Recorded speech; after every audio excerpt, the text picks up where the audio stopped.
कल हमने पढ़ा था कि मैग्नेटिक फ़ोर्स कितना लगता है एक करंट कैरिंग वायर के ऊपर, ठीक है। तो आज हम देखेंगे कुछ फोर्स का देखेंगे, फ़ोर्स निकालने की कोशिश करेंगे आज हम। कल हमने फ़ोर्स निकाला भी था, हमने कल सेमी सर्किल के ऊपर फ़ोर्स निकाला था, ठीक है। और एक आर्बिट्रेरी शेप का वायर लिया था, उसमें करंट आई दौड़ा करके उसके ऊपर मैंने उसका मैग्नेटिक फ़ोर्स निकाला था, ठीक है। और हमने ये देखा था कि जो मैग्नेटिक फ़ोर्स होता है ना, उसमें उसका फॉर्मूला होता है I into L cross B, ठीक है। एल जो होता है वो दूरी होती है इनिशियल पॉइंट से फाइनल पॉइंट की, ठीक है। बेसिकली एल जो होता है वो डिस्प्लेसमेंट वेक्टर होता है, जहाँ से वायर का स्टार्टिंग हो रहा है और जहाँ पे वायर एंड हो रहा है, उन दोनों पॉइंट को आप ज्वाइन करेंगे तो जो लेंथ आएगी वो लेंथ ली जाती है यहाँ पे, ठीक है। चलिए आज हम इसको आगे बढ़ाते हैं।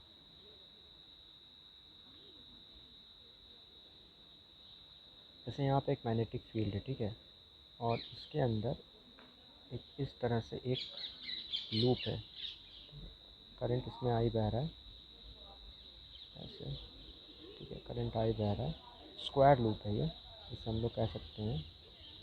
ये जो लूप है ना, ये स्क्वायर लूप है, ठीक है। स्क्वायर स्क्वायर लूप है, ठीक है।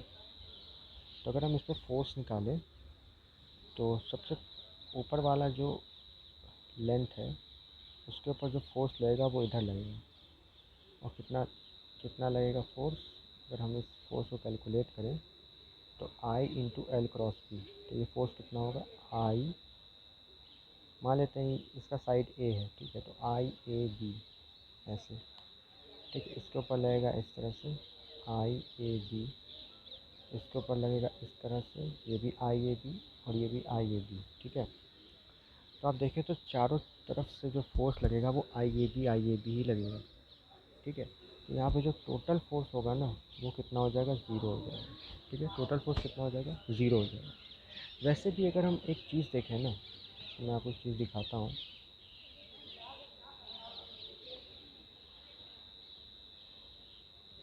जैसे मान लीजिए कोई एक आर्बिट्रेरी शेप लेते हैं, ठीक है, इस तरह से, ठीक। ये है मेरा L1, ये L2, ये L3, L4, L5, L6, L7, L8, L9, L10, L11, ठीक है, ये से करके। तो अगर मैं यहाँ पे मैग्नेटिक फोर्स निकालना चाहता हूँ तो मैं क्या करूँगा, यहाँ पे तो करंट आई फ्लो कर रहा है, पूरे लूप में करंट आई फ्लो कर रहा है। और दूसरी बात ये भी है कि एंगल भी सबका सेम ही है ना मैग्नेटिक फील्ड से। तो हमारा जो फार्मूला है F is equal to I L cross B, ठीक है। उसमें तो एल और बी तो कॉमन आ जाएगा, ठीक है, सॉरी आई और बी तो कॉमन आ जाएगा, बचा लेंथ। अच्छा, लेंथ की जहाँ तक बात है ना, लेंथ जो वेक्टर लेते थे वो करंट की डायरेक्शन में लेते थे, करंट की डायरेक्शन में। यहाँ पे होगा क्या कि सारे जो लेंथ है ना वो वेक्टरली ऐड हो जाएंगे, ठीक है। हम लेंथ को लेते थे करंट की डायरेक्शन में, जो लेंथ वेक्टर होता है उसे हम लोग करंट डायरेक्शन में लेते थे। और यहाँ पे हो क्या रहा है कि सारे, अगर हम आई और बी को कॉमन लेंगे ना, जैसे मैं करके दिखाता हूँ।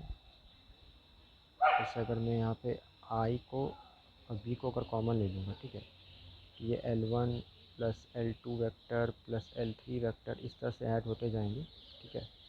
और इनका फिर क्रॉस प्रोडक्ट निकालना होगा हमें बी के साथ, ठीक है, कुछ इस तरह से आएगा, ठीक है। तो अगर हम यहाँ पे देखें ना, ये क्लोज लूप बन रहा है। अगर जब क्लोज लूप बनता है तो सारे वेक्टर्स, जितने भी वेक्टर्स वो मिल करके उस क्लोज लूप को बना रहे होते हैं, उन सबका सम कितना होता है, ज़ीरो होता है। उन सबका सम कितना होता है, ज़ीरो होता है। तो यानी कि इस पूरे का सम कितना आने वाला है, ज़ीरो, ठीक है। तो जो फोर्स है वो कितना हो जाएगा, ज़ीरो हो जाएगा। तो फोर्स कितना हो जाएगा, ज़ीरो, क्योंकि इस क्लोज लूप में जितने भी वेक्टर्स होते हैं अगर हम उन सबका सम निकालें, ठीक है, तो वो ज़ीरो आएगा, ठीक है। अगर सबका टेल एक दूसरे के हेड से जुड़ा हुआ है, मतलब पहले वेक्टर का टेल दूसरे वेक्टर के हेड से जुड़ा हुआ है, फिर दूसरे वेक्टर का हेड तीसरे वेक्टर के टेल से जुड़ा हुआ है। अगर इस तरह से कोई लूप बना हुआ है तो हम उस क्लोज लूप में सभी वेक्टर्स का जो सम है उसको कितना कर देंगे, 0 कर देंगे। ठीक है, ऐसे ही करते हैं हमेशा वेक्टर्स में। यहाँ पे एक चीज़ हम लिख सकते हैं, force on a close loop placed in uniform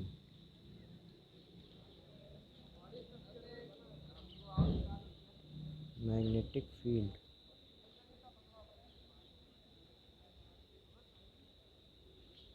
is 0। ठीक है, यहाँ पे लिख सकते हैं मैग्नेटिक फोर्स, क्योंकि हम यहाँ मैग्नेटिक फोर्स की बात कर रहे हैं।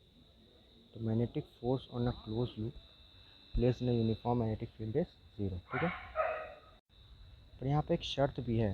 क्या शर्त है कि मैग्नेटिक फील्ड से जो जो जो वो जो वायर है ना, वायर का कोई भी अगर हम एलिमेंट लें, तो जैसे कोई एलिमेंट लेते हैं वायर का, जैसे हमारे पास एक मैं नेक्स्ट पेज पे करता हूँ। जैसे हमारे पास ये वायर है, करंट आई बह रहा है। ठीक है, तो कोई भी पीस अगर हम ले लें ना यहाँ पे डीएल का कोई सा भी पीस, तो ये सारा जो डीएल वेक्टर जो यहाँ बनेगा ना, छोटे छोटे ये सब जितने भी डीएल वेक्टर्स हैं, इन सब का एंगल सेम होना चाहिए मैग्नेटिक फील्ड से। ऐसा नहीं कि ये एंगल अलग अलग, हालांकि अलग अलग नहीं होगा क्योंकि एक ही लेंथ के ऊपर है, तो एंगल अलग तो हो ही नहीं सकता। ठीक है, बट जैसे कि ये एक वायर है, दूसरा एक वायर आ गया ऐसे। ठीक है, अब ऐसा ना हो कि ये इस तरह से टेढ़ा हो कि मैग्नेटिक फील्ड से अलग एंगल क्रिएट कर दें, है ना। मतलब कि दोनों वायर जो आपस में मिल करके ऐसे बन रहे हैं, अब मान लीजिए तीसरा वायर मैं ऐसे जोड़ देता हूँ, तो ये जितने भी वायर्स हैं ये सब के सब जो है ना सेम ही एंगल बनाने चाहिए मैग्नेटिक फील्ड से। अब एक लाइन तो सेम एंगल बनाएगी नो डाउट, अब दूसरा लाइन सेम एंगल बनाएगी नहीं बनाएगी वो तो हम नहीं कह सकते। हमारी पहली लाइन अगर मैग्नेटिक फील्ड से कुछ एंगल बना रही है, दूसरी लाइन भी वही एंगल बनाए, ऐसा जरूरी नहीं है। ठीक है, बट अगर सेम एंगल बनाएगी तभी ये चीज़ सही होगी कि मैग्नेटिक फोर्स कितना हो जाएगा, 0 हो जाएगा, वरना 0 नहीं होगा। अच्छा, नेक्स्ट क्वेश्चन पे आते हैं हम।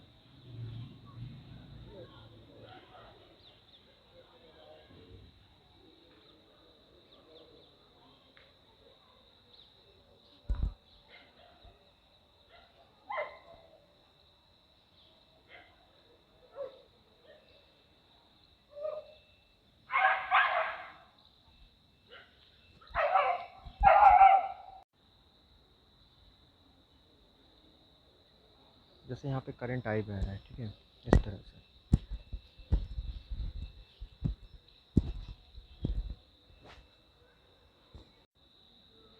एक काम करते हैं, डायरेक्शन को उल्टा कर लेते हैं।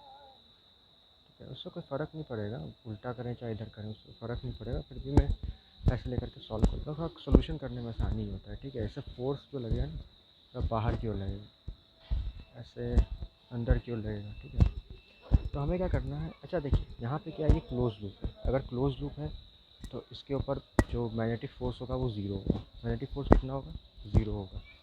ठीक है ना, मैग्नेटिक फोर्स 0 होगा। बट होगा क्या ना, मैं आपको एक चीज़ दिखाता हूँ। यहाँ पे होगा क्या कि इसके हर पॉइंट्स पे फोर्स लग रहा होगा। जैसे यहाँ पे फोर्स लग रहा होगा, यहाँ पे फोर्स लग रहा होगा, यहाँ पे लग रहा होगा, यहाँ पे लग रहा होगा, यहाँ पे लग रहा होगा, यहाँ पे लग रहा होगा। तो चारों तरफ क्या हो रहा है ना, फोर्स लग रहा होगा, है ना। नेट सम, सबका नेट सम तो 0 आएगा। सभी फोर्सेस का जो नेट सम है वो तो 0 आने वाला है। ठीक है, नेट सम तो 0 आने वाला है। सपोज कि एक ऊपर लगेगा, एक नीचे लगेगा, एक दाएँ एक बाएँ ऐसे करके, तो चारों तरफ अगर फोर्स लगेगा तो सबका नेट सम तो 0 ही आने वाला है, उसमें तो कोई गड़बड़ नहीं है। बट यहाँ पे क्या है ना कि अगर चारों तरफ से अगर हम इसको खींचें तो इसके अंदर टेंशन डेवलप हो जाएगा इस वायर के अंदर। अगर हमें कोई चारों तरफ से खींचने लग जाए तो हमारी बॉडी थोड़ी सी स्ट्रेच हो जाएगी। ठीक है ना, भले ही फोर्स 0 है बट फिर भी थोड़ी सी बॉडी स्ट्रेच हो जाएगी। तो यहाँ पे क्या है ना कि ये थोड़ा सा स्ट्रेच हो जाएगा। ठीक है, तो हमें यहाँ पे टेंशन निकालना है कि टेंशन कितना होगा। तो यहाँ पे हमें क्या निकालना है, टेंशन निकालना है। ठीक है, तो कैसे करेंगे इसको,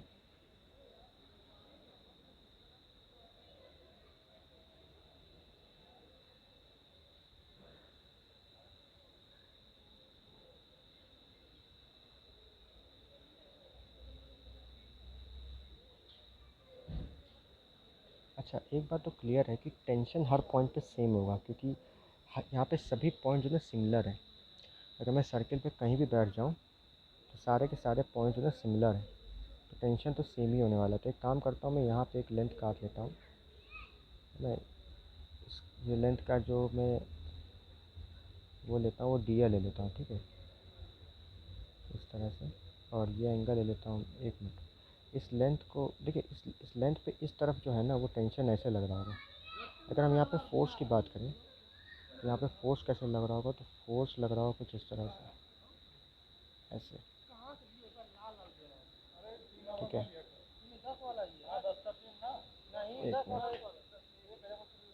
यहाँ पे फोर्स अगर हम निकालें, देखिए इस तरह से इधर ऐसे लगेगा, इस तरह से ऐसे लगेगा, तो इसका ये वाला कंपोनेंट और ये वाला कंपोनेंट तो कैंसिल ही हो जाएगा, ठीक है। तो जो नेट फोर्स इस एलिमेंट पे जो लगेगा ना, नेट फोर्स, वो कुछ यहाँ पे ऐसे लगने वाला है, ठीक है, ऐसे एफ डी एफ कह सकते हैं, डी एफ कह सकते हैं, ठीक है, इस तरह से लगेगा, ठीक है। और इसको स्ट्रेच होने से रोकने के लिए यहाँ पे टेंशन लगेगा, टेंशन कुछ इस तरह से लगेगा। 1 मिनट, इस तरह से ऐसे टी, ऐसे टी, ठीक है। टेंशन को मैंने टी माना है क्योंकि टेंशन हर जगह सेम है ना। मैं ऐसे टी मान सकता हूँ इसको। तो और फोर्स कितना लग रहा होगा इस एलिमेंट पे, डी एफ, ठीक है, इस तरह से डी एफ लग रहा होगा, ठीक है। अच्छा, तो ये हो गया फोर्स, है ना। ओके,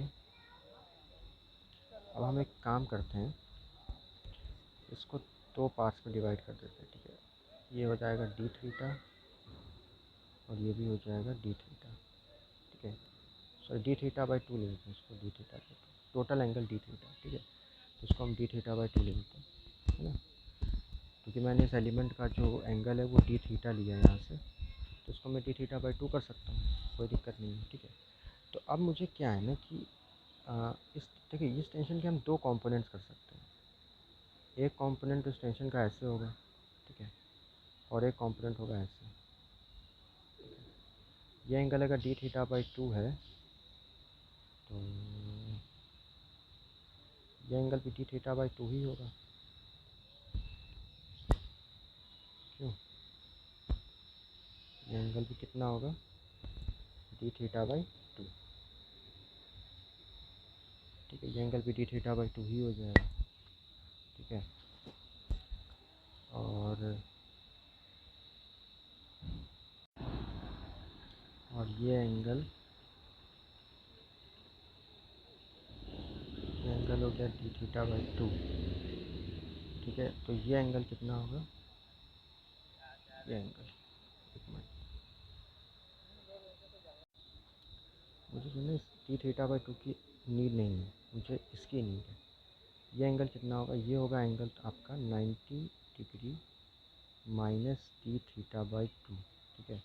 तो ये एंगल कितना होगा, डी थीटा बाई 2, ठीक है।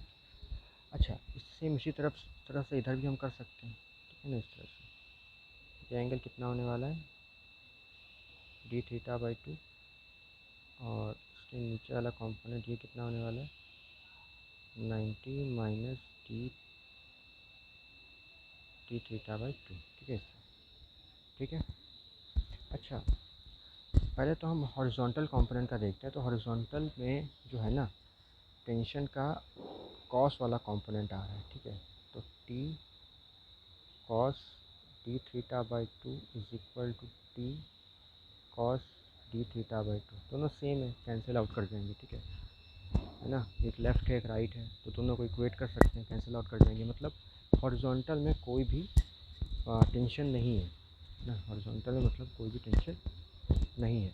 अच्छा, वर्टिकल में देखें, वर्टिकल में जो है ना दोनों का डायरेक्शन सेम होगा, देख रहे, दोनों दोनों नीचे हैं ना, ये वाला है टेंशन, दोनों क्या है, नीचे हैं, दोनों नीचे लग रहे हैं। और यही जो दोनों नीचे लग रहे हैं ना, ये फोर्स को बैलेंस कर रहे हैं, ठीक है।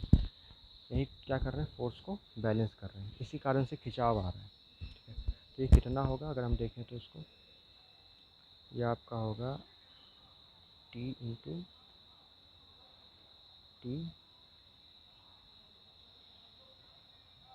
आराम से करते हैं, एंगल कितना है 90 degree minus theta by two, यानी कि ये होगा sine T theta by two plus दूसरा भी कंपोनेंट लेंगे sine D theta by two is equal to, ये फोर्स को बैलेंस कर रहा है, ठीक है, इस तरह से। ठीक, तो ये कितना आने वाला है 2t sine D theta by two is equal to F, ठीक है, इस तरह से। क्लियर है, सॉरी डी एफ है ना, ये डी एफ था ये, तो इसको जो है ना हम डी एफ लिखेंगे, डी एफ,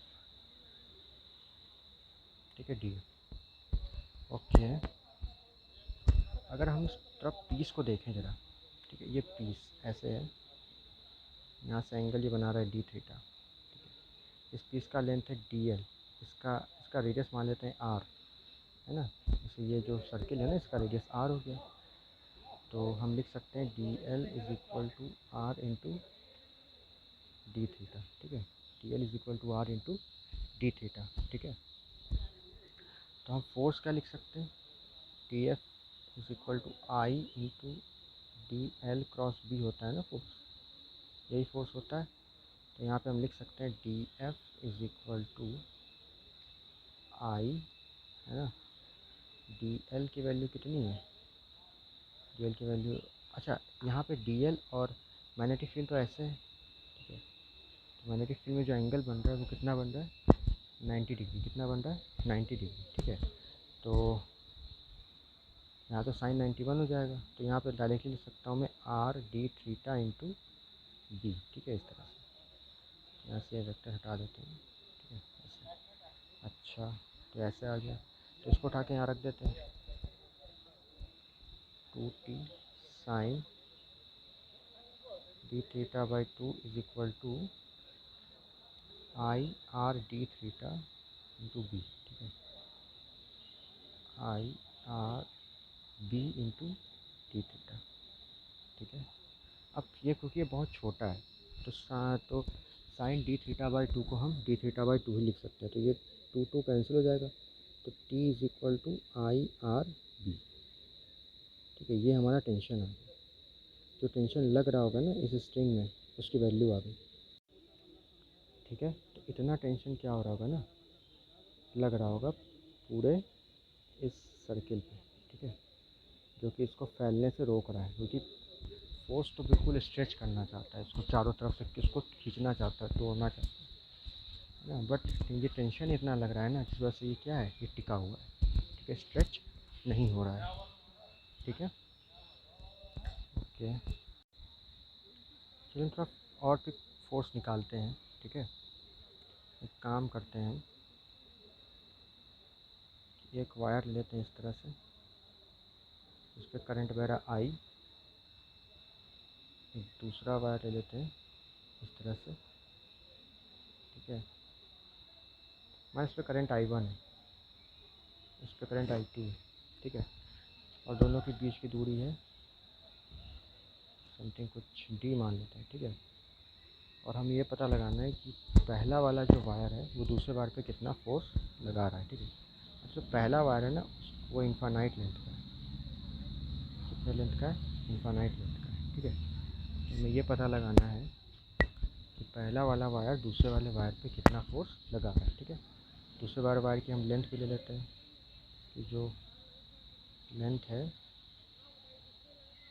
उसको हम L ले लेते हैं, ठीक है, इसकी लेंथ L है, ठीक,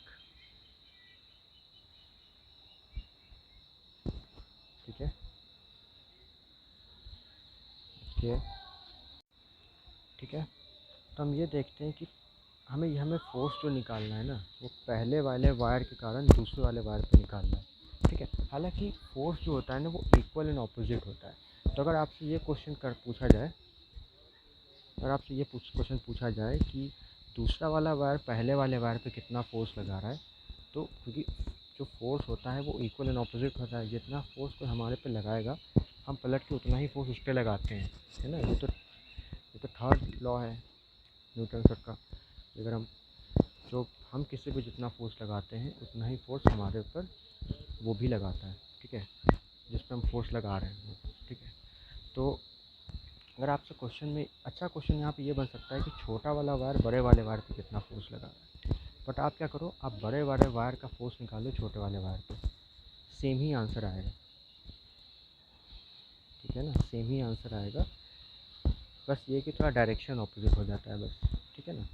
तो आप एक काम करो ना, बड़ा वाला वायर छोटे वाले वायर पे क्या फोर्स लगा रहा है ये निकालना आसान है, तो आप ये निकाल लो। तो उससे क्या होगा ना कि ऑटोमेटिकली आपको ये मिल जाएगा कि छोटा वाला वायर बड़े वाले वायर पे कितना फोर्स लगा रहा है, ठीक है।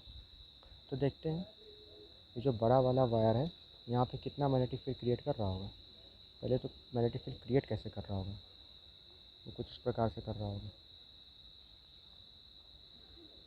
इसका मैं एक अलग ही डायग्राम पे इस पर करता हूँ, ठीक है, या इसी पे कर देता हूँ, कोई दिक्कत नहीं। हाँ, कुछ ऐसे लगा रहा होगा, ठीक है, इस तरह से, ठीक। अब क्या है,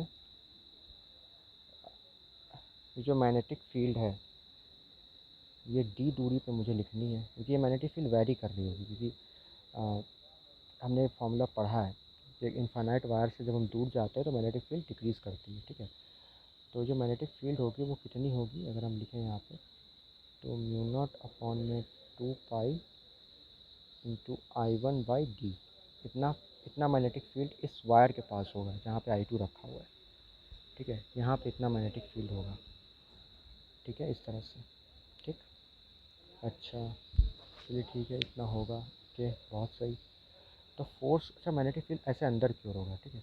तो फोर्स क्या लिखते थे हम, फोर्स होता है आई इंटू, फोर्स का फॉर्मूला क्या था, DF is equal to I into DL cross B, ठीक है, ऐसे होता था।